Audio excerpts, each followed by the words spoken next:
Jesus could heal all our soul's diseases. No, not one. No, not one. Jesus knows all about our struggles. He will guide till the day is done. There's not a friend like the Holy Jesus. No, not one. No, not one.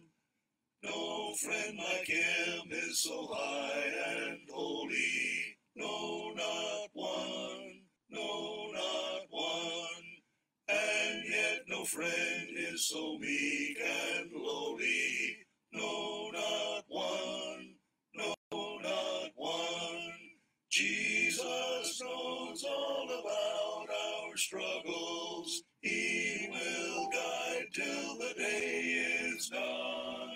There's not a friend like the lowly Jesus. No, not one. No, not one. There's not an hour that he is not near us. No, not one. No, not one. No night so dark, but his love can cheer us. No, not one. No, not one. Jesus knows all about our struggles. He will guide till the day is done. There's not a friend like the lowly Jesus. No, not one. No, not one. I am weak, but thou art strong. Jesus, keep me from all wrong. I'll be satisfied as long as I walk near, Lord, close to thee. Just a closer walk with me. Granted, Jesus, this my plea. Daily let it ever be. Just a closer walk, just a closer walk with me. Through this world of toils and snares, if I falter, Lord, who cares? Who with me my burden shares? Let me walk, Lord, close to thee. Just a closer walk with me. Granted, Jesus is my plea. Daily let it ever be. Just a closer walk, just a closer walk with me. When my feeble life is o'er, time for me will be no more. Guide me to that peaceful shore. Let me walk, Lord, close to thee. Just a closer walk with thee. Granted, Jesus, this my plea. Daily let it ever be. Just a closer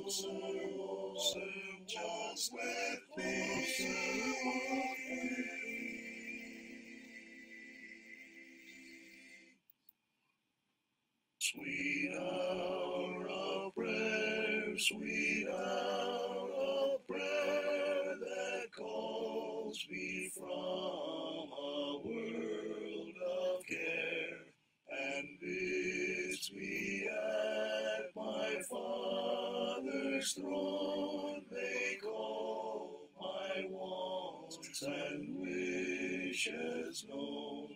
In seasons of distress and grief, my soul has often found relief, and oft escaped the tempter's snare by thy return, sweet hour of prayer.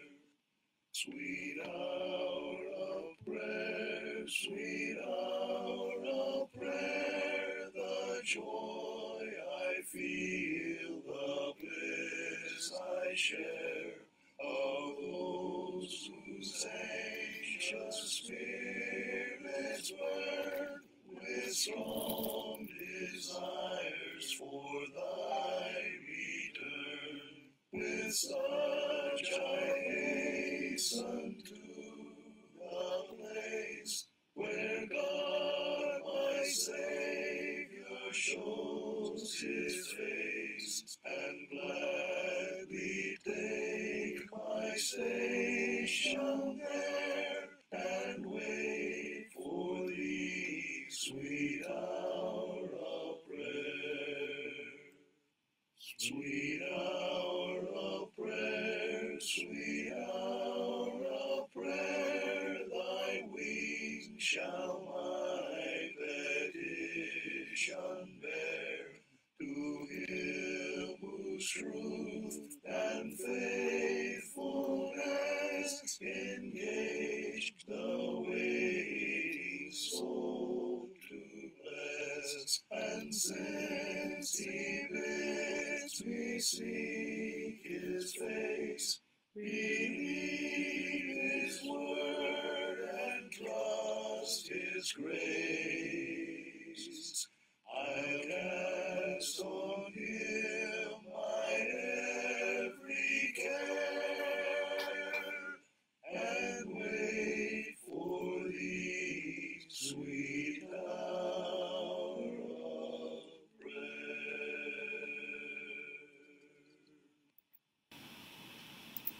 Magandang gabi mga kapatid. Lunes po ng gabi ngayon, July 29. Ano po, malapit nang matapos po ang buwan ng July. Lumampas na tayo sa kalahati ng taong 2024. Napakabilis po ng panahon mga kapatid. At lalo na pagka tayo nagkakaedad, parang expressway ang panahon. Pero maganda po na nagsimula tayo ngayon ng Facebook Live ng Lunes. Maaaring ang susunod po sa Webes. Sa Wednesday night po, meron po tayong gagawin. So, Webes ng gabi at Biyernes ng gabi. Marami pong mga topics na requested. Example po, ang free will. Ang paksa po ng pagkakaroon natin ng free will, hindi po yun madaling paksa. Wala tayong mababasa sa Biblia word for word na tayo may free will. Pero definitely, tinuturo ng Biblia na meron tayong free will. So yun po yung ating bibigyang pansin, ang pagkakaroon natin ng free will. Meron pong sistema ng paniniwala na tinatawag nating Calvinistic predestination. Yun po ay walang free will. Kaya po yun ay hindi po itinuturo ng banal na kasulatan. Ano po? Kaya po, ibibigyan natin ang pasyon ng tungkol po sa tinatawag na free will. Ngayon po, dito po sa ating paksa ngayon ay isang bababasa natin sa Old Testament. Dito po sa Genesis chapter 3, verses 1 to 7. Kung ating bibigyan pansin itong mga talatang ito, maraming pag pinag-aaralan po natin ito, parang nilalampasan lang natin yung mga mahalagang bagay na dapat nating pansinin. Na ito'y nagkaroon ng unang suliranin ng tao at lumabag sa Diyos.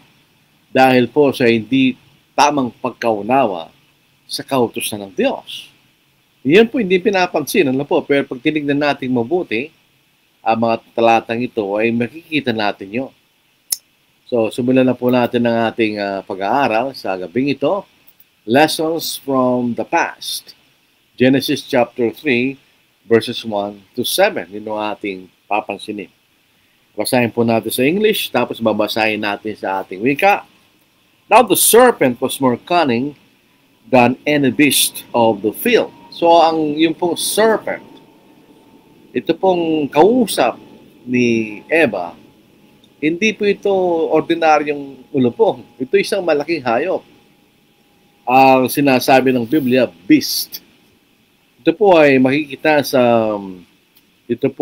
paglalalang sa Genesis chapter 1, kung ating papansinin. Dito po sa Genesis chapter 1, verse 24. Then God said, let the earth bring forth the living creature according to its kind, cattle and creeping thing, and beast of the earth. It's according to its kind, and it was so. So itong serpent na ito, walang po itong hayop pong ito, ano po, hindi po ito ahas. Sapagkat ang ahas po ay kumuusad yan eh. Tinawag siyang serpent, pero hindi natin alam kung ano yun.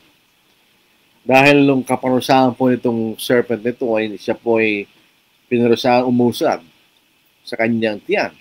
So, hindi siya umuusad dati, hindi siya creeping thing.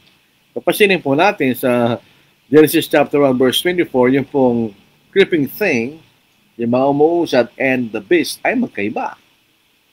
So, dito po sabi niya, now the serpent was more cunning than any beast of the field which the Lord God had made.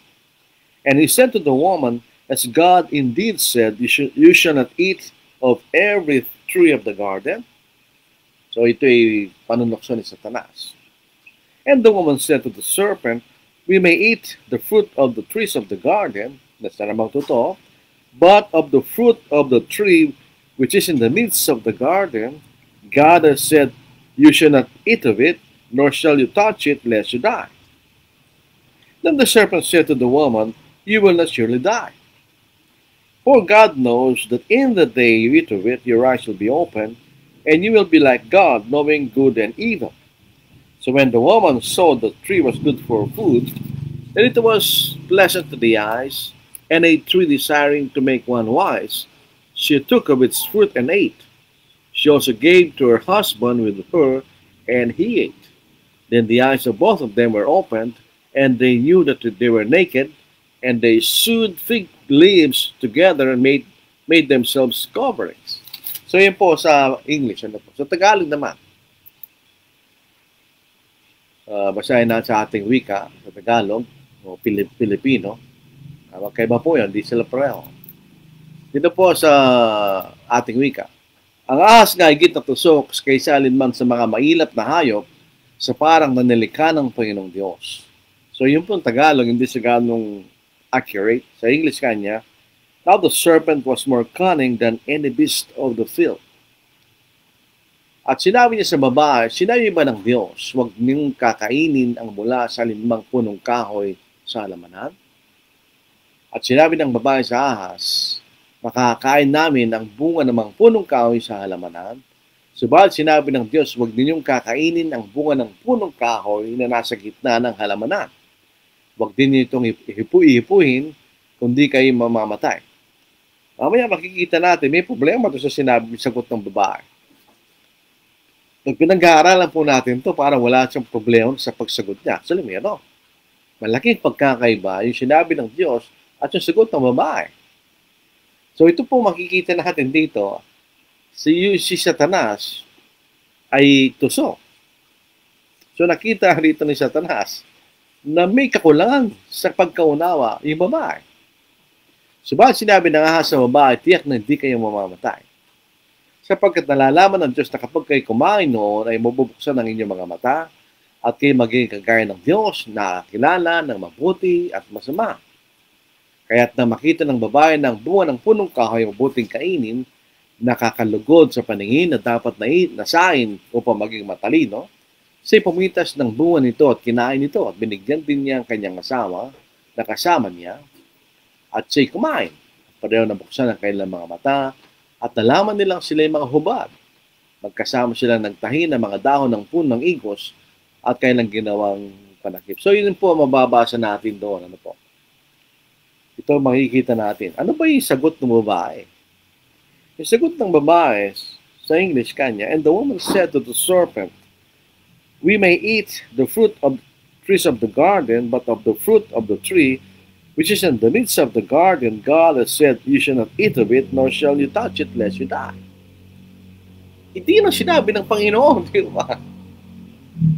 Hindi na sinabi ng Panginoon. Yung sagot ng babae, mali. Hindi ito sinabi ng Panginoon. Maaaring sa pagpinag-aaralan po natin napapansin nyo. Pero mali ang sinabi ng babae. Ang sagot niya sa Diablo, na ginamit ng serpent. Sabi nito, at inutos ng Panginoong Diyos sa lalaki na sinabi, malaya kang makakain mula sa lahat ng punong kahoy sa alamanan. Subalit mula sa punong kahoy ng pagkakilalang mabuti at masama, ay huwag kang kakain sapagkat sa araw ni kay kumain yun, itiyak na mamamatay. Kaya sinabi ng Panginoon. Ang sabi ng babae, but of the fruit of the tree which is in the midst of the garden, hindi na sinabi ng Panginoon.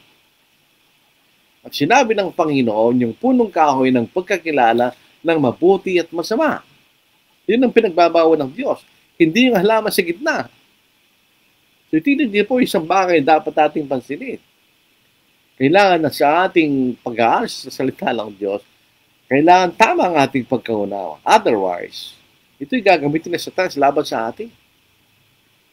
Ang utos na ito ay binigay sa lalaki, hindi sa babae. Di ba? Kung babasahin na sa 16 sa English. And the Lord God commanded the man, saying, of every tree of the garden you may freely eat. But of the tree of the knowledge of good and evil you shall not eat. For in the day that you eat of it, you shall surely die. Yun ang sabi ng Panginoon. Ito'y tinuro sa lalaki. Ito po isang aral sa ating mga lalaki. Tayong may pamumuno sa pamilya. Ang lalaki ang pangulo ng babae. Mali si Adan. Hindi niya tinuro ang tamang pagkaunawa sa kanyang asawa. So meron siyang responsibilidad na turuan niya si Eva ng tamang iniutos ng Diyos. Hindi tama sinabi ng babae, mali ang kanyang pagkaunawa. Hindi yung nasa gitna ang pinagbabawal. Kundi pagkakalaman ng pagkakilala ng mabuti at ng masama ang pinagbabawal ng Diyos. Yung hindi mo natin nabasa, makikita natin. So ito yung isang mga bagay dapat nating pansinin. Yung pong sinabi ng Diyos, huwag ninyong kakain ng bunga ng punong kahoy na nasa gitna. Ano itong sabi ni Satanas? Subalit sinabi ng Diyos, huwag ninyong kakainin ang bunga ng punong kahoy na sa gitna ng halamanan. Huwag na yung babae pala, huwag din itong iipuin kundi kayo mamatay. Hindi na sinabi ng Diyos. Hindi sinabi huwag niyong iipuin ganyan. Ang sinabi huwag niyong kakainin yung halaman ng pagkalang butit masama. Hindi nasa gitna ng halamanan. Bakit? Ano ba yung nasa gitna ng halamanan? Mamaya makikita natin. Kaya sabi na sa nangahas, tiyak na hindi kayo mamamatay. Totoo yun. Makikita natin na si Satanas gumagamit siya ng katotohanan. Bakit? Bakit hindi sila mamamatay?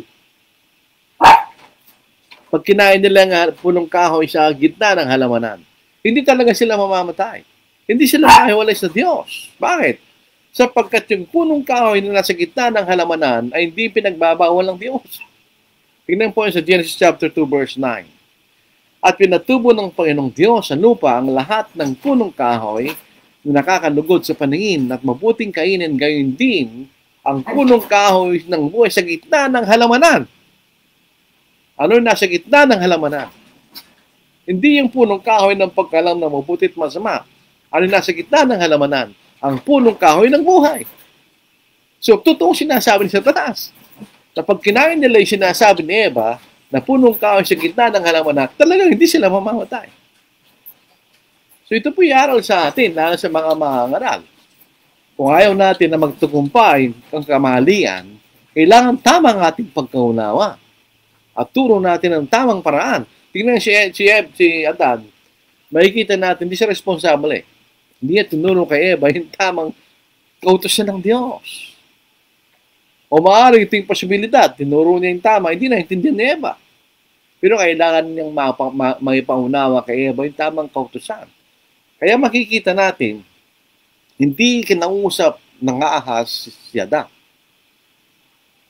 Dahil ang nangahas, na siya ang kinausap ng Diyos. Ang kinausap yung babae. Sapagkat madadayan yung babae, di ba? So, pasinin ninyo. Ang Satanas, nagsasabi siya ng totoo. Kuminsan. Dito sa pagkakataon na ito, ginamit niya yung maling sagot ng babae para madaya siya. Yun makikita natin, di ba? So yung punong kahoy na sinasabi ng babae at yung punong kahoy na sinasabi ni Satanas na di kayo mamamatay, hindi sila parehong halama. Yung punong kahoy na pag kinain, hindi ka mamamatay, yung punong kahoy ng buhay, kayo mabubuhay na magpakailanman. Tulad po na sinabi ng dito po sa Genesis chapter 3, verse 22. And then the Lord God said, Behold, the man has become like one of us, to know good and evil. And now lest he put out his hand and take also the tree of life and eat and live forever. So pag kinain mo yung alaman ng buhay, kayo mabubuhay magpakailanman. So tama yung sagot sa Satanas, di ba? Kaya mag-ingat po tayo. Tayo mga makakara, dapat tama ang ating pagkaunaw sa salita ng Diyos. Dahil pagka tayo nagkamali, gagamitin ni Satanas yung laban sa atin. Tulad paggamit ito ni Satanas, laban doon sa babae. Na nakita niya, mali sagot niya. Di ba ganyan makita niya pag binabasa natin ito? Hindi natin pinapansin. Pero makita na, meron siyang mabigat na harap. Reading between the lines, makikita natin, hindi nailahad ni Adam yung tamang utos ng Diyos sa asawa niya. Otherwise, hindi ka na nasagot niya. Di ba? Mali sagot niya. Kaya tama yung sagot ni Satanas. Hindi ka mamamatay. Talaga namang hindi. Pag kinain mo yung halaman sa gitna, ba't ka mamamatay? Halaman ng buhay yun. Yan ang gusto ng Diyos na kainin nila. Hindi yung pinagbabawal na halaman o punong kahoy. So, hindi naunawa ni Eva yung tamang pagkaunawa sa utos ng Diyos. At ito'y ginamit ni Satanas. In other words, Eve did not correctly understand the command of God, and Satan took advantage of it. Kaya nadaya si Satanas. At dito po sa Efeso chapter 5 verse 17. Upang hindi tayo madaya si Satanas. Dito po sa Ephesians chapter 5 verse 17. Ang sabi ni Apostle Pong sa Tagalog, kaya huwag kayong maging mahangal. Hindi nawa ninyo o anong kalooban ng Panginoon. Basahin po natin dito sa English. Therefore, do not be unwise, but understand what the will of the Lord is. Kailangan nating maunawaan ang kalooban ng Panginoon. Yun talang kalooban niya. Marami sa ating mga kanal ang itinuturo natin yung ating kaisipan. Kung ano sinabi ng Panginoon. Hindi, kailangan nyo mismo kalooban ng Panginoon. Kapag tinasabi rito, pag hindi mo ginawa yan, ang tawag sa atin na hangal. Sa English kanya, do not be unwise. Hindi ka marunong kanya. But understand what the will of the Lord is. Kung tingnan nyo, pinadali at nadaya si Eva dahil hindi tama ang kanyang pagkaunawa sa salita ng Diyos. Isang bagay pa ang ating tingin, nasaan si Adam? Habang kinakausap ng ahas, yung serpent, si Eva, nasaan siyang asawa niya? Hindi ba siya dapat ang namumuno sa kanyang sangbahayan? Dito sa verse 6, dito rin po ang aspekto ng pandaraya ay pare-pareho lang. Dito sa 1 John chapter 2, makikita natin, 1 John chapter 2, ang paraan ng pandaraya ng sanglibutan. Pareho lang. Dito po sa verse 16, The 1 John chapter 2. For all that is in the world, the lust of the flesh, the lust of the eyes, and the pride of life, is not of the Father, but is of the world. So ito rin pong ginamit na paraan ni Satanas. Kaya nang makita ng babae ng bunga ng punong kahoy ay mabuting kainin, so lust of the flesh, nakalulugod sa paningin, lust of the eyes, na dapat nasayin pa maging patalino, pride of life. Siya'y pumitas ng bunga nito at kinain ito. At binigyan din niya ang kanyang asawa na kasama niya at siya'y kumain. Lahat ng mga kasalanan na makikita natin, hindi ka mamamatay. Hindi siya lason. Itong punong kahoy na pinagbabawal, hindi siya lason. Pwede mo siyang kainin. Yung salitang kamatayan dito, hindi physical na kamatayan dahil si Adam, nung pagkakain nila, nabuhay pa siya ng ilang taon. So yun ay pagkahiwalay sa Diyos. They were separated from God. Lahat ng biyaya at patnubay ng Diyos ay nawala. Pinalaya sila mula sa halamanan ng Eden. Di ba mga kapatid? Dito po sa Genesis chapter 3 verse 23, verse 24. Ito yung kamatayan na sinasabi ng Diyos. Therefore the Lord God sent him out of the Garden of Eden to till the ground from which he was taken. So he drove out the man, and he placed the cherubim at the east of the Garden of Eden, and a flaming sword which turned every way to guard the way to the tree of life. He drove out the man, kanya, yun ay sinekdoke. Kasama rin si Eva, siyempre. So, pasinin nyo, nasaan si Adam? Whereas Adam? Siya responsable sa kanyang sawa. Hindi si Eva ang nangunguna. Dapat, si Adam dapat, di ba? So, nasaan si Adam?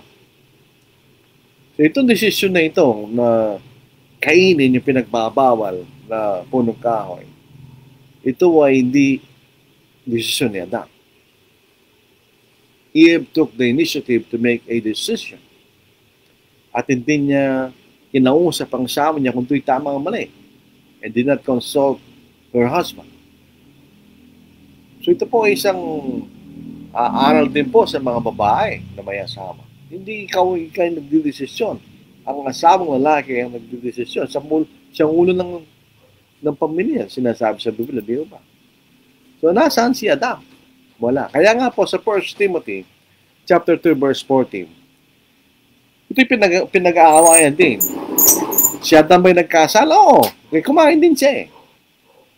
Sa ba'y nadaya niya ng ahas? Hindi. Ang babae nadaya. Nadaya siya ng babae. Hindi siya nadaya ng ahas. Dito sa 1 Timothy chapter 2 verse 14, at si Adan ay hindi nadaya. Hindi siya nadaya ng ahas. Kundi ang babae ng madaya na hulog sa pagkakasala. Yung babae na daya at nagkasala. Kaya lang, problema ni Adam, nagkasala rin siya kasi sumama siya. So, dito po, mas tuloy natin. Siya'y pumitas ng buwan nito at kinain nito. At binigyan din niya ang kanyang asawa na kasama niya at siya'y kumain. So, siya'y sumama doon sa kasalanan. Dapat alam niya yung utos eh. Dapat hindi siya kumain, di ba? Hindi kumain din siya eh. So, hindi niya sinabing masama yung ginawa mo. Dahil yan ang sinabi ng Panginoon, sumawa rin. So, ito'y compromise. Ito yung aral ng compromise. He compromised. Siyempre, magkasama sila eh. Baka natatakot naman na sila'y magkahiwalay kung di siya kumain. So, kumain na rin siya. So, ito yung the sin of compromise. So, kahit pa nung unang simula, meron ng mga taong gano'n. They are rather compromised kaysa tumindig sa totoo. Tignan nyo. Hindi mo compromise. Kumain siya eh. Alam ni Adam kung anong utos ng Diyos. Siguro naman, hindi naman ganun kalaki yung tinitirhan nila para hindi makita ni Adam kung anong ginagawa ng asawa niya. Adam knew what God commanded. Alam niya utos ng Diyos. Dapat pinagbawal niya ang asawa niya. Nakainin niya yung punong kahoy. Or at least, kung ginawa ng asawa niya, hindi niya ginawa rin. Hindi siya kumain. Kumain siya eh. So dito makita natin, Adam forfeited his leadership over his wife. Yung problema dito. Kung meron tayong tinatawag na Andres Society, siya ang original doon, si Adam. Hindi siya tumindig sa kautusan ng Diyos. Makikita rin natin sa Matthew chapter 10, ano ang pinahalagaan ni Adam? Ang pinahalagaan din yung asawa niya, hindi ang Diyos. Sa Matthew chapter 10, makikita natin kung ang ating binibigyang halaga ay yung mga mahal natin sa buhay, ay hindi tayo karapat-dapat sa ating Panginoon. Lalo kung ang ating mga mahal sa buhay ay mali. Dito sa Matthew chapter 10, verse 37, he who loves father or mother more than me is not worthy of me. And he who loves son or daughter more than me is not worthy of me. Ganyan yung mga kapatid. So, saan narito yung pangunan ni Adam? Wala. Ang nanguna rin yung asawa niya. Siya ang nanguna sa kanya. Kaya nga po, nagkaroon sila ng kaparusahan. Dapat lang silang parusahan ng Diyos. Kasala siya eh.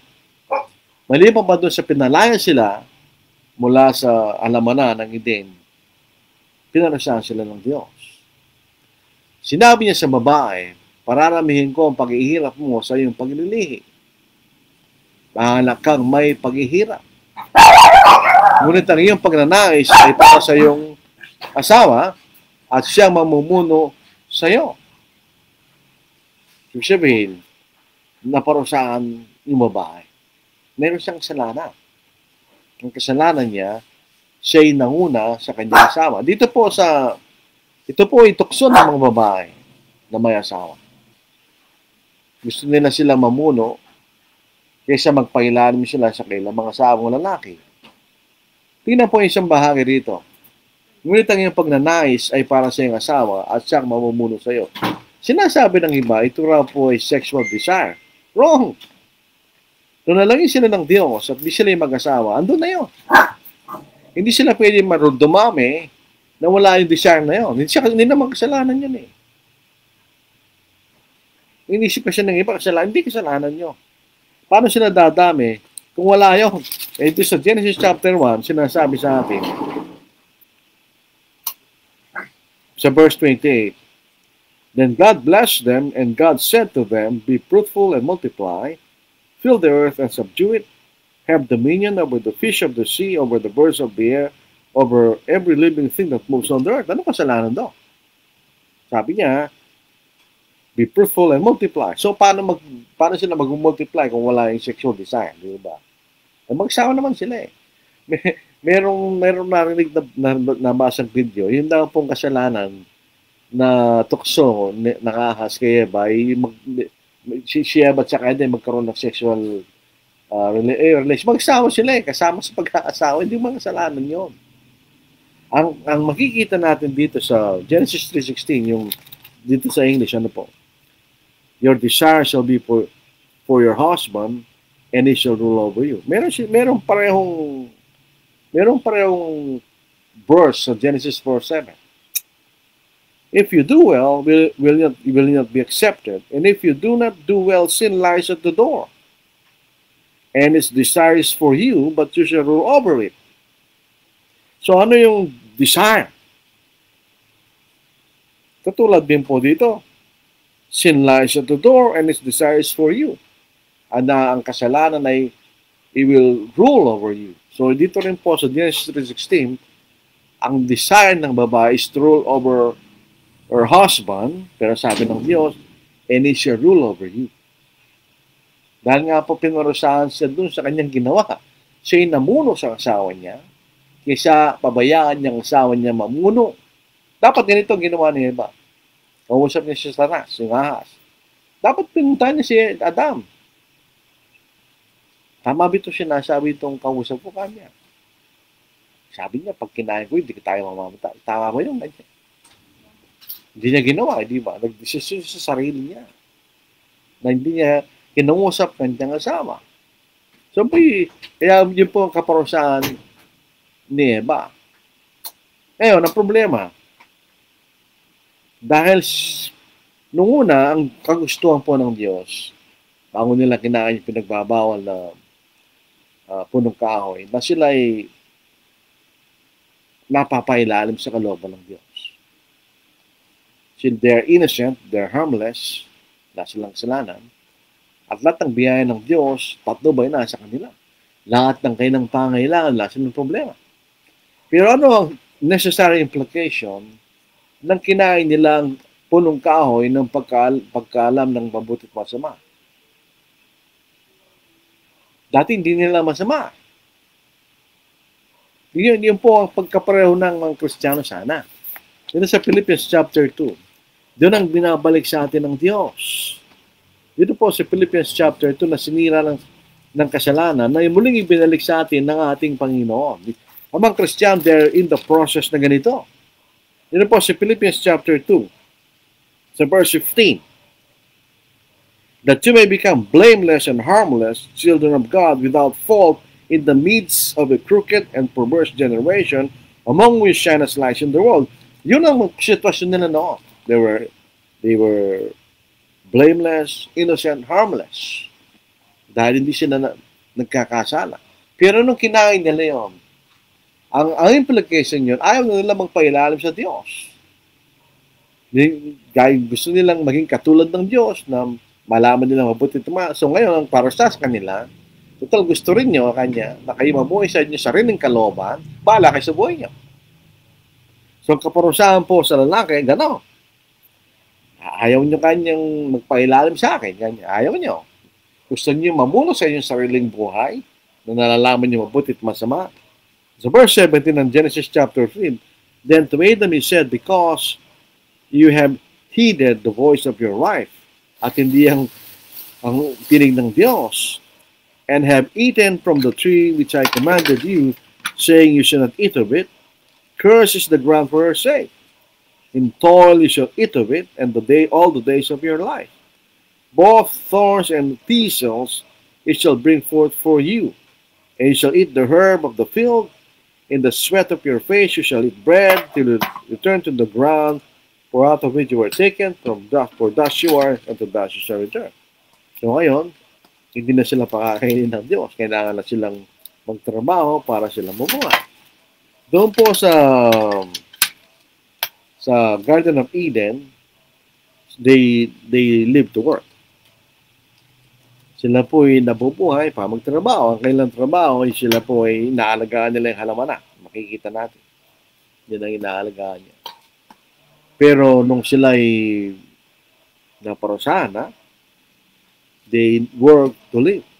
Kailangan silang maghanap buhay. Kaya doon po nanggaling ang salitang hanap buhay. Makikita na dahil wala na, hindi na sila sa patnubay ng Diyos. So makikita natin. Dito po interestingly, pag pumunta tayo sa Genesis chapter 8 verse 21, nung pagkataas po ng flood, ano po, basahin na, And the Lord smelled a soothing aroma. Then the Lord said in his heart, I will never again curse the ground for man's sake, although the imagination of man's heart is evil from his youth, nor will I again destroy every living thing as I have done. Ganyan. Interesting lang po na pansinin natin yan. Pero sa kaparusahan dito, sinumpa ng Diyos yung lupa. So pati yung pagtatanim, may hirapan sila. So ito aral sa atin. Kung tayo magkakasala at ayaw natin magpailalim sa kalooban ng Diyos, yun ang gagawin ng Diyos sa atin. Pababayaan ka niya. Pababayaan ka na niya. Dito rin po sa 2 Thessalonians. Pagka wala tayong pagmamahal sa salita ng Diyos at tayo naniniwala sa kamalian, pababayaan tayo ng Diyos. Hindi naman po mahirap kausap niya. Ayaw niya kanyang ganyan. Ayaw niya nung mabuti, bahala kayo kanya. Dito sa 2 Thessalonians chapter 2.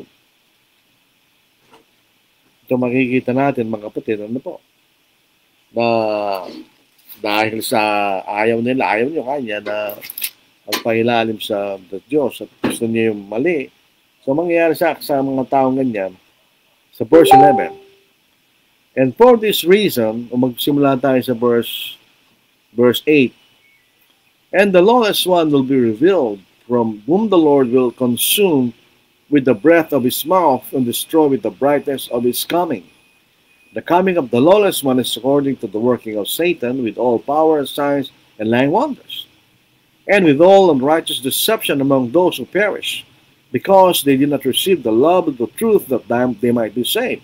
And for this reason, God will send them a strong delusion that they should believe the lie, that they may all be condemned who did not believe the truth but had pleasure in the righteousness. So gusto mo ng wala kang pagmamahal sa katwiran, pababayaan ka ng Diyos. Kung ano ang maling paniniwala mo, at ikaw paparusahan. Dito po sa, balik po tayo sa ating pinag-aaralan. Dito po sa Ephesians chapter 5 verse 33, ito po ating mababasa. Gayunman dapat ibigin ng bawat isa sa inyo ang kanyang sariling asawa, kanyang sarili, yan ang ating obligasyon bilang lalaki. Kaya ang primary responsibility, maghanap buhay ka para sa asawa mo, hindi baliktad.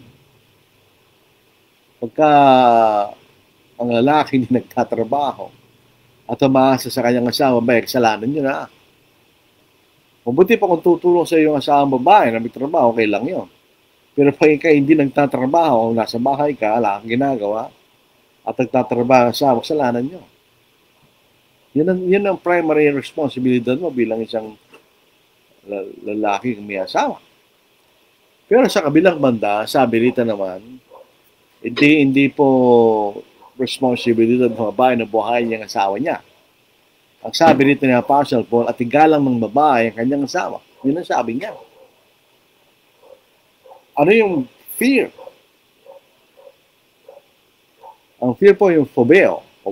Doon sa galing phobos. To fear is used in the passive voice in the New Testament. In Ephesians chapter 5 verse 33 of reverential fear on the part of a wife for a husband. Sa American Standard Version, reverence o King James. Yung sa Revised Version, noong 18-something, fear. So, ito yung sinasabi dito, galang na babae kanyang asawa. Sa ibang salin, dito sa American Standard Version, kanya. Yung pong American Standard Version, saka yung Revised Version, 18-something, ano po. Mayroon pong grupo ng mga British Greek scholars, ang American Greek scholars, na sila nagkatipon para gusto lang i-revise yung King James. Pero siyempre, British English at saka American English, magkaiba yan. So, kasundo sila doon sa pagsasalim na yung mga hindi nila pagkakasunduhin, ito ilalagay sa mga footnote. So, in 1901, yung mga footnote ginamit ng mga Amerikanong kasama doon at ito yung naging American Standard Version. Nevertheless, do ye also severally love each one of his own wife, even as himself. Napakayat na English po yun, di ba? And let the wife see that she fear her husband. So, ginamit ng American Standard Version 1901 of fear. This is a New King James. Nevertheless, let each one of you, in particular, so love his own wife as himself, and let the wife see that she respects her husband. So King James, nevertheless, let every one of you, in particular, so love his wife even as himself, and the wife see that she reverence her husband. Mas mahirap pang intindihin yung American Standard Version, di ba? Nevertheless, do ye also severally love each one of his own wife, even as himself. So, naintindihan niyo. Pero as ginamit ng American Standard Version, fear, New King James, aking ginagamit, respects, at King James, reverence. So, yun na sinasabi ng Biblia tungkol sa mga babaeng may asawa. Under modern society, parang hindi masyadong ganon. Lalo na po sa panahon natin ngayon na may mga movement na women liberation movement na dapat ang babae at lalaki magkapareho, magkapantay ang babae at lalaki. They're equal. Magkaiba sila ng gawain. Pasilin po natin, ang Ama at ang ating Panginoon sa Kristo, they were equal. They're both God, di ba? But they had different roles. Nagpangilalim ang ating Panginoon sa kanyang Ama, na hindi ibig sabihin ng ating Panginoon Diyos. Yun ay nagpailalim siya sa gawain ng pagliligtas. Ganoon din po sa pagitan ng babae at lalaki. Pareho silang tao. Magkaiba lang gawain nila, pero pareho silang tao. They're equal as human beings. They have different roles. Makikita natin. So, fear, reverence, respect. Paano yun? Paano yung respect na yun, o reverence? Dito po sa Ephesians 5:23-24, sapagkat ang isang lalaki at ang ulo ng isang babae, gaya na Kristo na ulo ng iglesia, na siya ang tagapagligtas ng katawan. Paano yun? Paano yung respeto ng iglesia sa ating Panginoon? Sumusunod tayo sa lahat ng mga bagay na kalooban ng Panginoon. So, ganoon din ang sinasabi sa lalaki bilang ulo ng kanyang asawa. Di ba? Kung ating intindihin. Sa verse 24, subalit kung paano ang iglesia napapasakop kay Kristo, so paano napapasakop ang iglesia sa ating Panginoon? Sumusunod tayo sa lahat ng kalooban ng Panginoon. Ngayon din ang mga basang babae sa kailang mga asawa sa lahat ng mga bagay ganyan. Maliban lang sa mga bagay na masama. Pero ito kalooban ng Diyos. Kailangan silang sumunod sa lahat ng mga bagay ganyan. Hindi sinabi yan. Sinasabi ng Pablo. Yan ang sinasabi ng Diyos. So both parties could be guilty sa ating modern society. Minsan may mga lalaking tamad, nagtatrabaho, babae. Kasalanan niya. Pag namatay ang lalaki sa ganung kalaki, hindi siya maliligtas. Dahil kailangan siya magtrabaho, hindi yung babae. Sa 1 Timothy chapter 5, yun ang sinasabi sa Biblia. May mga lalaking tamad, punong-puno, sa bisyo lang sila pupunta, hindi nagtatrabaho. Kasalanan niya. Sa 1 Timothy chapter 5, basahin po natin. Dito po sa verse 8. But if anyone, ito isang lalaki, but if anyone does not provide for his own, sabi dito, and especially for those of his household, he has denied the faith and is worse than an unbeliever. Yun po pala, mas masaho ka pa sa Diyos, masampalataya, sabi sa atin. So, ibig sabihin, fear, reverence, respect, ibig sabihin niya, ginagala mo sa sumusunod ka sa kanya sa lahat ng mga bagay na hindi masama. Sabihin, hindi ka pwede sumunod sa bagay na kalawas sa kalooban ng Diyos. Pero kung hindi, kailangan tayo sumunod. Kay ang asawa mo Kristiyano, hindi. Hindi na relasyon ng mag-asawa. Ngayon, kung ang asawa hindi Kristiyano, hindi ka kinakailangan sumunod doon sa maling pananampalataya. Kasi magkakasala ka naman sa Diyos. Dito po sa 1 Corinthians chapter 7, yun po makikita natin. Kung ang asawa hindi sumasampalataya, meron po sinasabi dito mga kapatid. Dito po sa verse 13. And a woman who has a husband who does not believe, if he is willing to live with her, let her not divorce him. For the unbelieving husband is sanctified by the wife, and the unbelieving wife is sanctified by the husband. Otherwise, your children will be unclean, but now they are holy. Sabihin, hindi mo pwedeng hiwalayin. Ngayon, kung aalis siya kanya, sa verse 15, but if the unbeliever departs, let him depart. A brother or sister is not under bondage in such cases, but God has called us to peace. So dito makikita natin si Sarah. Ito siya, halimbawa po ni Sarah sa Old Testament. Naalala po natin nung tumawa si Sarah at sabihin ng Diyos na magkakaroon ka ng anak kanya. Napatawa siya kasi nung panahon na sinabi ng Diyos yan, siya po ay matanda na. Lipas na siya sa ugali ng mga babae, mga kapatid. Tinawag ng Panginoon si Abraham. Ito sinasabi dito sa 1 Peter chapter 3. So Genesis chapter 18, dito po sa verse 9, then they said to him, where is Sarah your wife? And she said, here in the tent.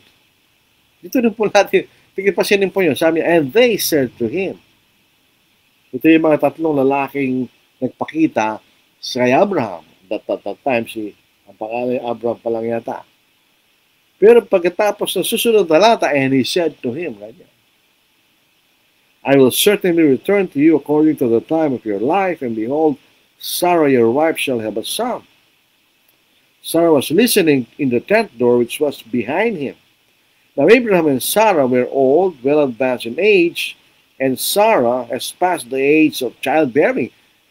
Yes, a modern term, menopause. Wala na yung kaugalian ng mga babae. So, hindi siya pwede manganak. So, dito natin makikita, hindi mo masisisi ba't tumawa si Sarah. Ang tanda na niya eh, 90 years old o 89, ang tanda na siya, di ba? Alam, paano sasabihan ka ng tao, magkakaroon kayo ng anak, hindi ka na nagme-mens, paano ka magkakaanak? So, tumawa siya ganyan. Sa sarili lang niya. Therefore, Sarah laughed within herself. Kung sabihin ng Diyos, tumawa ka, sabi hindi ako tumawa ka yan. Totoo yun. Hindi siya tumawa malakas. Pero dahil nababasa ng Diyos ang kaisipan ng tao, alam niya tumawa siya. Sabi dito, therefore Sarah laughed within herself, saying, after I've grown old, shall I have pleasure, my Lord being old also? Ito din sinasabi, tinawag niyang Panginoon si Abraham. Sapagkat ng unang panahon ay ganito, ginayakan ng mga banal na babae na umasa sa Diyos ang kailang sarili. So God-fearing women. Ganyan. At sila'y nagpasakop sa kanilang mga asawa. Tulad ng pagsunod ni Sarah kay Abraham na kanyang tinawag na Panginoon. At kayo ngayon ay mga anak niya kung gumagawa kayo ng mabuti at di kayo natatakot sa anumang pananakot kayo. So, tinawag niyang Panginoon si Abraham. Isa sana respect sa kanya bilang isang asawa kanya. At kailangan makita natin yung mga kababaihan, hindi sila ginawang second-class citizen ng Diyos. Kaya tandaan natin, ang lalaki ang unang nilalang ng Diyos. Bago yung babae. Na makita ng Diyos na ang lalaki ay hindi nararapat na mag-isa. Ginawa siya ng kasama kanya. Hindi pwede maging kasama mga hayop dahil di nakauri yun. Sugawa ang Diyos ng isang babae, nakauri niya kanya. Sa Genesis chapter 2 verse 18 sa Tagalog o Filipino, at sinabi ng Panginoong Diyos, hindi mabuti ng lalaki nag-iisa. Say, gagawa ko ng isang katuwang na nababagay sa kanya. Sabihin, kalutad kamukha niya. Tauri. Sa English, and the Lord God said, it is not good that the man should be alone. I will make him an helpmeet for him.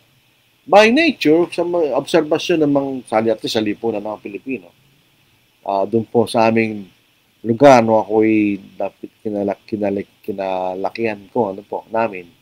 At least meron kami nakikitang ilang byuda, hindi na sila nag-asawa. Pero, pag na-byudo, marami nag-aasawa muli. Siguro ito yung nature nila. Ang lalaki, they were made na may kasama. Yung mga bahay, dahil sila yung ginawang kasama, mabubuhay sila kahit wala silang kasama. Kanya. And the Lord God said, it is not good that the man should be alone. I will make him an helpmeet for him. Helpmeet. Katuwang kanya na nababagay sa kanya. So, ibig sabihin, siya'y katulong ng lalaki sa mga bagay na ginagawa niya. She will support her husband. Hindi siya second-rate citizen. Iba lang ang kanyang gawain sa gawain ng lalaki. Mahalaga rin ang gawain niya, mahalaga rin ang gawain ng lalaki. Otherwise, kung pareho silang lalaki, paano sila magkakaroon ng anak? Kung pareho silang babae, paano sila magkakaroon ng anak? Kaya magkaiba sila eh. Dahil ang role ng babae, siya ay manganak. Ang lalaki, hindi siya manganak. Ang role ng lalaki, siyang bubuhay sa kanyang pamilya. Ang role ng babae, igalang niya ang asawa niya. Dito po sa Titus chapter 2, 4-5, makikita natin specifically kung ano yung role ng mga babae na sinasabi sa atin sa Biblia. Upang kailang maturuan ng mga kabataang babae na ibigin ng kanilang mga asawa, actually, ibigin ng kailang mga anak. Ito po salitang pag-ibig at pagmamahal. Hindi ko alam yung mga nagsali sa Tagalog Bible. Ba't hindi nila ang pagkakaiba? Mas mababaw ang pag-ibig. Ang root word po nun ay desire. Ang pagmamahal, ang root word niya ay mahal, value. So dapat dito sa mga sali na ito, hindi pag-ibig ang nakalagay dito, mahalin. Pati mga anak, hindi naman pag-ibig yun eh. Pagmamahal yun. Ang pag-ibig ay sa pagitan ng lalaki at babae. Yun, doon nagsisimula yun eh. Pag-ibig. Hopefully, it will graduate, will mag-improve sa pagmamahal. Kaya nga po yung mga nanliligaw na nagsasabi, minsan sinungaling yung mga lalaki, kanya, hindi nila napapansin eh. Mahal kita kanya. Hindi totoo yun. Iniibig kita. Doon sa simula. Gusto kita. Yun ang tama. Kasi may nagustuhan ka sa kanya eh. Pero pagdating ng panahon, hindi na pag-ibig yan, hindi na desire yan. Pagmamahal na. Regardless kung ano. Hindi, ako pang kayo lang mga turo ng mga kabataan, babae na ibigin o mahalin ng kanilang mga asawa, mahalin ng kanilang mga anak, maging matino, dalisay, masipag sa gawaing bahay, mabait, na nagpapasakop sa kanilang asawa upang wag lapastangan ang salita ng. Tingnan niyo yung salitang yun. Upang wag lapastangan ang salita ng Diyos. So, pag hindi ginawa ng lalaki ang kanyang gawain, masahol pa, so hindi sumasampalataya. Pag hindi ginawa ng babae ang kanyang gawain bilang asawa, may napastangan niyang salita ng Diyos. So, parehong kasalanan yon.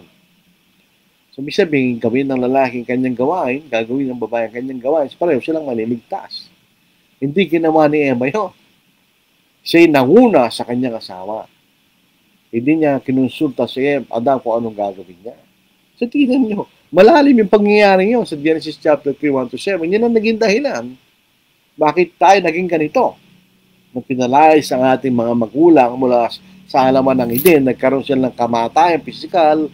Sa lahat ng mga tao, nagkaroon din sila ng kamatayang pisikal. Bakit? Ano na tayong access dun sa tree of life? At yung mga sinira ni Satanas, sa pagkakataon na yun, bibinalik ng ating Panginoon. Kaya nga Panginoon ng pangalawang Adam. Yung unang Adam ang nagkasala, nasira ang plano ng Diyos. Yung pangalawang Adam, ibinalik niya ang plano ng Diyos.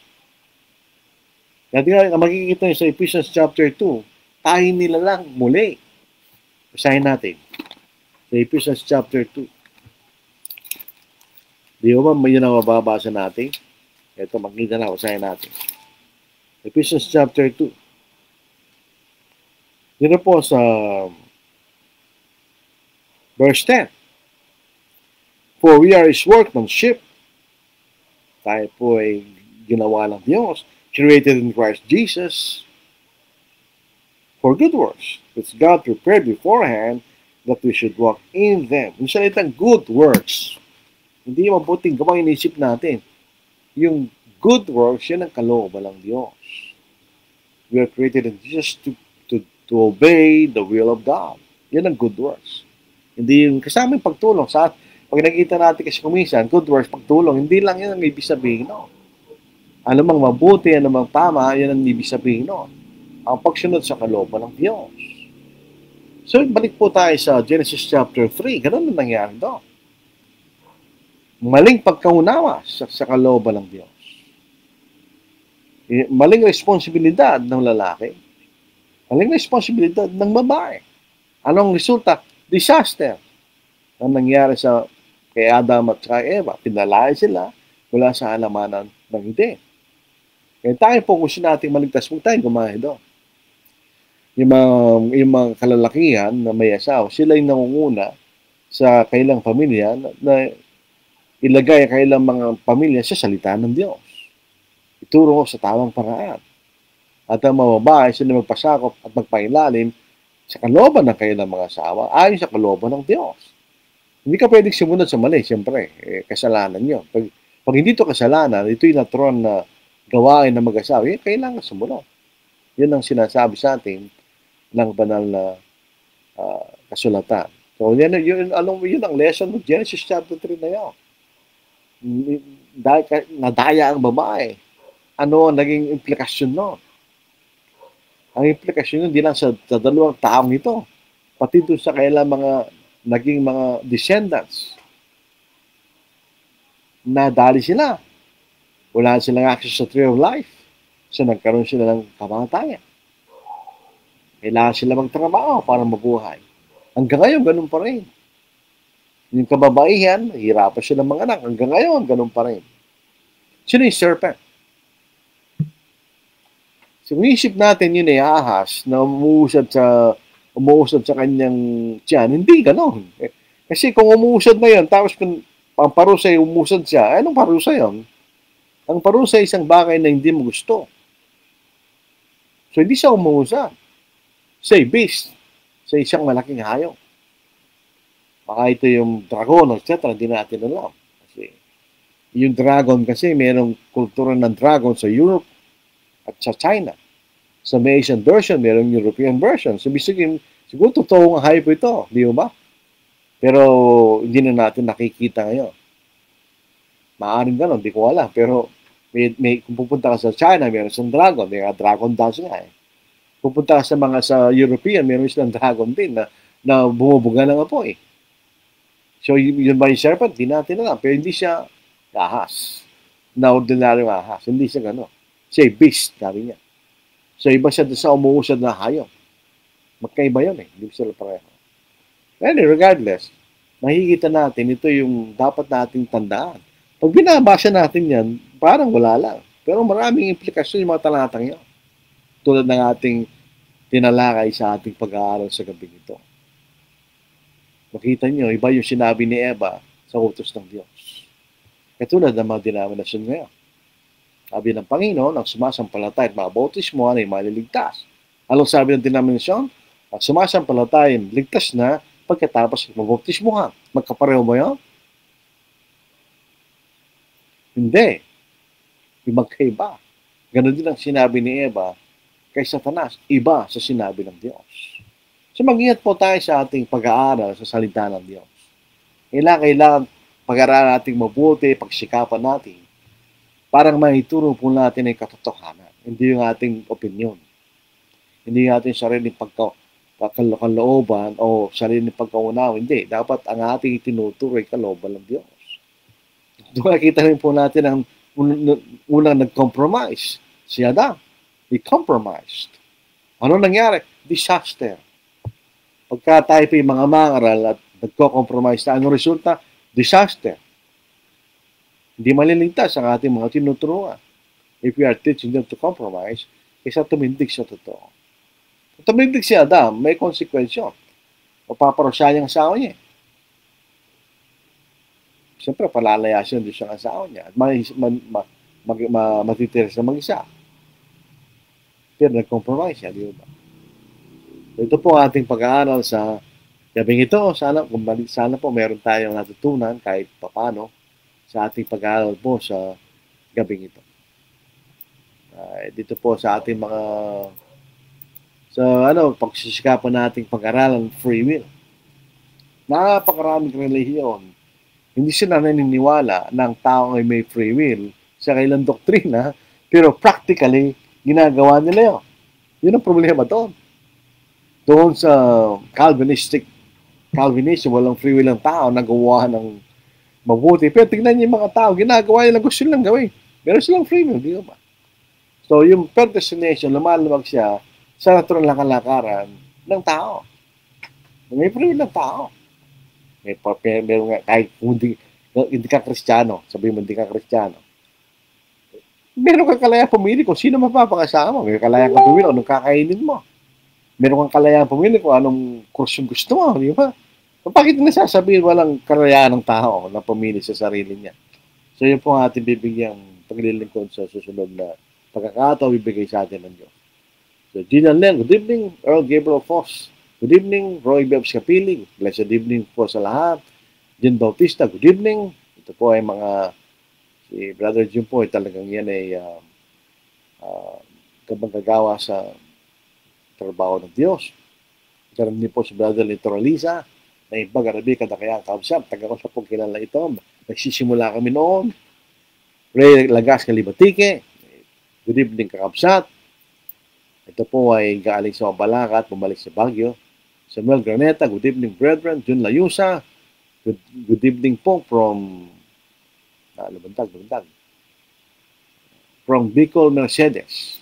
Opo, Mercedes sa Camarines Norte. Jojo Campo, taga Dubai. Roselito Nardo, taga Tangtangan, South Cotabato. Na ibang nga Arabi, kada kaya amin kakabsat, pero nag-Ilocana naman siya. Magandang gabi sa inyo lahat, mga kapatid. Sa ating lahat, mga kapatid. Kada tayo kanya. Pag kada kayo. Pero kada tayo lahat kanya. Maraming salamat sa inyong mga pagbati. Wala na pong tanong, wala pong problema po, wala tayo tatanong. Who will follow Jesus, standing for the right, holding up his banner in the thickest fight, listening for his orders, ready to obey? Who will follow Jesus, serving him today? Who will follow Jesus? Who will make reply? I am on the Lord's side, Master, here am I. Who will follow Jesus? Who will make reply? I am on the Lord's side, Master, here am I. Who will follow Jesus in life's busy ways, working for the Master, giving him the praise, earnest in his vineyard, honoring his laws, faithful to his counsel, watchful for his cause? Who will follow Jesus? Who will make reply? I am on the Lord's side, Master, here am I. Who will follow Jesus? Who will make reply? I am on the Lord's side, Master, here am I.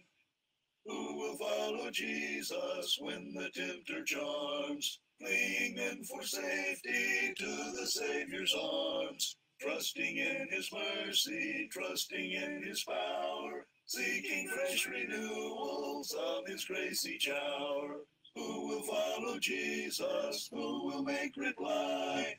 I am on the Lord's side, Master, here am I. Who will follow Jesus? Who will make reply? I am on the Lord's side, Master, here am I. Who will follow Jesus in his work of love, leading others to him, lifting prayers above? Courage, faithful servant, in his word we see. On our side forever will the Savior be. Who will follow Jesus? Who will make reply? I am on the Lord's side, Master, here am I. Who will follow Jesus? Who will make reply? I am on the Lord's side, Master, here am I. When the trumpet of the Lord shall sound, and time shall be no more, and the morning breaks eternal, bright and fair. When the saved of earth shall gather over on the other shore, and the roll is called up yonder, I'll be there. When the roll is called up yonder, when the roll is called up yonder, when the roll is called up yonder, when the roll is called up yonder, I'll be there. On that bright and cloudless morning, when the dead in Christ shall rise, and the glory of his resurrection share. When his chosen ones shall gather to their home beyond the skies, and the roll is called up yonder, I'll be there. When the roll is called up yonder, when the roll is called up yonder, when the roll is called up yonder, when the roll is called up yonder, I'll be there. Let us labor for the Master from the dawn till setting sun. Let us talk of all his wondrous love and care. Then when all of life is over and our work on earth is done, and the roll is called up yonder, I'll be there. When the roll is called up yonder, when the roll is called up yonder, when the roll is called up yonder, when the roll is called up yonder, I'll be there. Meron pong pahabol po mga kapatid sa mga nakinig po sa atin. Si Julito Ditan, watching from Lovely View, Malungon, Sarangani Province, Mindanao, Philippines. Matagal na po akong nakarabot noon, mga tagal na po. Mariat Feliciano, good evening po, Brad. Yan po yung mga dalawang naragdagan na po. So, maraming salamat po sa inyong pakikinig at panonood kasi ganun talaga yung live eh. Merong video, may audio. Sana po magpatuloy po ito sa ating gawain at makatulong po sa ating pag-aaral at pagkaunawa at salita ng Diyos. Sa ating pong layunin ay isa lang, maipakita natin, may pangaral ng tahanan, tamang paraan. Marami po kasi mga nagsasabing sila ay mangaral ng ebanghelyo, pero hindi naman sila nagtuturo ng tama. Kung minsan sila ay nagko-compromise sa namang kadahilanan. Hindi po yun. Nakita natin sa pinag-aral natin kanina, mali yun. It will result in disaster. Kailangan tayong tumayo sa totohanan. So, bilang panghuli, tayo po'y manalangin. Habang banal, kayo po'y nagagalak, natutuwa na iyong maging lingkod sa pangarap pagtuturo ng iyong katotohanan. Tinatanggap po namin ito, O Diyos, na kumagawa namin ng aming mga gawain na kami walang dapat ipagmalaki, kundi sabihin namin kami mga lingkod lamang ng aming Panginoon, ginawa lang namin ang dapat namin gawin. Naway sa ganitong paraan ay makatulong sa pagpapakalat ng tamang pagkaunawa sa iyong salita, O Diyos. At sana kami maging tapat, gawin namin ang kalooban ninyo, O Diyos, sa lahat ng mga bagay. Patawarin niyo kami sa aming mga pagkakamali at pagkakasala. At idinadalangin namin sana magtukumpay ang lahat ng mga kapatid na nagpapagal at nangangaral ng tama at dahil makasumpong ng kaluluwa ng may bukas na puso at mapagkumbabang kaisipan na magpaniwalaan sundin ng iyong kalooban. Alisin po namin sa aming sarili, O Diyos, ang covetousness dahil ito magdudulot lang po ng kapahawakan sa amin. Kundi kami mag-alak kung ano man ang meron kami, O Diyos. At sana ang aming mga pamahalaan ay makapamahalan ng maayos upang kami manatili sa kapayapaan at katiwasayan na kami magpatuloy sa paglilipot sa inyo, O Diyos. Kami ay nagtitiwala at umaasa pagdating ng aming Panginoon ay ibibigay niyo sa amin ng ipinangako niyong buhay na walang hanggan na kami tumira sa langit magpakailanman. At ang mga bagay na hiningi namin sa dakilang pangalan ng Kristo. Maraming salamat po. Magandang gabi. Maraming gabi. Sana'y magkita ulit tayo sa ganitong paraan sa mga susunod na araw. God bless. Take care.